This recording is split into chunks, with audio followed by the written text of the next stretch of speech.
انسان اشرف المخلوقات دی، یعنی په ټولو مخلوقاتو کې تر ټولو عزتمن مخلوق.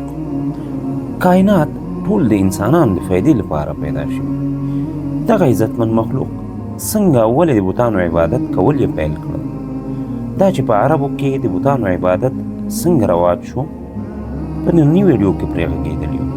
موږ د ابراهیم علیه السلام نه شروع شوې کیسه غواړو تر رسول الله صلی الله علیه وسلم او بیا تر ننني اسلامي تاریخ ورسوو. تېرو ویډیو کې مو دې ځای ته خبر رسولې وه چې خدعه قبیله پر جرهم قبیله غالبه شوه. د کعبې او مکې مسؤلیت د یمن والاو لاسته ورغی. خدعه قبیله د یمن نه راغلې قبیله وه. د زمزم چینه د جرهمیانو یعنې د اسماعیل علیه السلام د اولاد د وتلو وخت کې بنده شوې وه. ډېر کاڼي او خاورې د دې دپاره پرې اړول شوي وو چې د خدعه قبیله ترې استفاده ونه کړي. مکې ته به له غرونو او ډېرو لرې ځایونو اوبه راوړل کېدلې. د خدعه قبیلې یو مشر چې عمرو بن عامر بن لحی الخداعي نومېده. ډېر مالداره سړی و، سردار او شریف انسان. د حاجیانو ډېر خدمت کاوه. کله به چې حاجیان راغلل 10,000 اوښان به یې حلالول، اوبه به یې خلکو ته ورکولې، وسکې او ممیز به یې پکې اچول او پی به یې خلکو ته ورکول. ډېر سخاوتونه یې کول. د عربو خاصیت دا و چې څوک ډېر جواد او سخي وي دغسې انسان به یې مشر کاوه. نو دا د قوم مشر و، د علاقې مشر شو. د خلکو په نزد ډېر لوی پیر ترې جوړ شو. دې ظالم کې یوه مسله وه چې د شرک ماده پکې وه. رسول الله صلی الله علیه وسلم د دې په اړه فرمایلی دي، ما په جهنم کې عمرو بن عامر ابن لحی الخداعي ولید چې دا خپلې کلمې په اور کې راښکلې. کلمې ترې الله بار ایستلې وې او د ځان پسې راکاږلې او روانو، ځکه چې دا اول کس و چې د ابراهیم علیه السلام دین یې بدل کړ.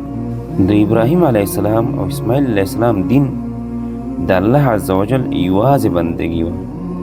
یعنی په جزیرة العرب کې د ابراهیم علیه السلام او اسماعیل علیه السلام نه وروسته چې کله دوی دعوت وکړو، کعبه یې جوړه کړه، غیر د الله عز وجل نه بل د هیڅ شي عبادت نه کېده، نه بوتانو او نه نور دینونه. دا ظالم اول کس و چې دغه دین یې بدل کړ. د بت پرستۍ بنیاد د کېښود. بت پرستي یې په دې ډول عربو ته راوړه چې دغه عمرو بن عامر ابن لحی الخداعي شام ته تللی و. په شام کې عمالقه اوسېدل. هغه موسی علیه السلام چې ورسره مقابله کړې وه، عملیق د نوح علیه السلام په اولادو کې راته، د عادیانو او سمودیانو د تره زامنو، او دوی په شام کې آباد وو. دا مشرکین وو. نو هغوی به د بوتانو عبادت کاوه. کله چې دا لاړو د هغوی د بوتانو عبادت کول یې ولید، نو دا شی ورته ښه ښکاره شو. نو ده تپوس وکړ چې دا تاسې څه کوئ؟ نو هغوی ورته وویل موږ چې د دوی عبادت کوو د ده په وجه پر موږ باران کیږي. موږ چې د دوی نه څه حاجت وغواړو حاجتونه مو پوره کوي، برکات راکوي. دا خبرې پر ده ښه ولګېدې. نو ده وویل چې یو به پکې مال را نه کړئ، زه یې هم خپل قوم ته وړم چې عبادت یې وکړي. هغوی ورته ورکړ چې دا واخله. نو له اوله یې د هبل بت راوړ. دا یو ستر بت و د مکې د مشرکانو. دغه اول بت عمرو بن عامر ابن لحی الخداعي راوړی و. د نبي علیه السلام د پیدایش نه تقریبا 500 الا 600 کاله مخکې هبل یې اول راوړ. هبل په معنا د قوت ده.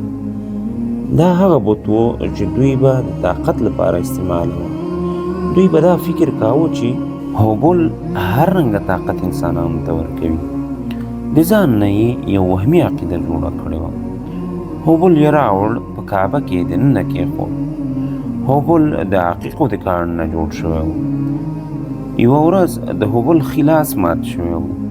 قریش راولګېدل، ده ته یې دا لاس د سرو زرو جوړ کړ. مشرکین بت پرست او هندوان دومره بې عقله دي چې ته ورته ګوره، د چا چې عبادت کوي خدمت یې ورته کوي، یو ځای نه یې بل ځای ته انتقالوي. بل دا چې هلته 15 نور بوتانو چې د نوح علیه السلام د زمانې نه پاتې شوي ول. قرآن کریم کې د هغوی ذکر شوی: ود، سواع، یغوث، نصر او یعوق. دا 15 بوتان ول چې د نوح علیه السلام د وخت نه پاتې شوي ول. د دې عمالقه ورسره وو. د ده یو پیری او شیطان تابع و. کله چې عمرو بن عامر ابن لحی الخداعي شام ته تو، نو دا پیری ورسره لاړ. یو ځای ته چې ورسېدل، ده ته یې وویل چې دغه ځمکه وکنه، دکې عجیب شیان پراته دي. ده چې وکنسته، دا 15 بوتان پکې پراته وو. دا یې راوړ، په مکه کې په 15 قبیلو وویشل او د بت پرستي په خلکو کې عامه کړه. مکې والاو ته، ثقیف قبیلې ته، اوس او خزرج ته په مدینه کې ټولو ته یې بوتان ورکړل. یوازې چې د الله کومه بندګي کېدله، هغه په دې ترتیب د انسانانو نه ووتله. او بیا پکې دومره مبالغه شروع شوه چې دوی ویل چې دا خو یو څو دانې بوتان دي. بیا یې د ده په مثل باندې نور بوتان جوړول او د هر چا په کور کې یو دانه بوت جوړ شو، ځکه چې عرب په هغه وخت کې په بانډو کې اوسېدل. د یو لرې بانډې نه به یو کس ثقیف قبیلې ته نشو تللی یا به مکې ته نشو راتلی، نو ځکه په هر کور کې یو بوت جوړ شو او هر چا ځان ته یو بوت درلود. په دې ترتیب بت پرستی شروع شوه. د دوی دا طریقه وه چې کله به بهر وتل، یو ځل به راغلل او په دې بوت به یې لاس واهه، او کله به چې د بهر نه راتلل، بیا به همدا کار کوو. او دوی دا فکر کاوه چې په دې کې پر موږه برکت راځي، زموږ په ژوند، مال او عمر کې برکات نازلیږي. د مشرکینو عموما وهمي عقاید دي. نو عربو کې په دې ترتیب د ابراهیم علیه السلام دین ختم شو او بت پرستی یې ځای ونیو. موږ دا خبره تر دې ځایه راورسوله. دا چې نور څه پیښیږي او د رسول الله صلی الله علیه وسلم تر زمانې پورې نور څه واقعات دي، دا به موږ په نور ویډیوګانو کې بحث پرې کوو. تر بلې ویډیو، د الله په امان. السلام علیکم ورحمة الله وبرکاته.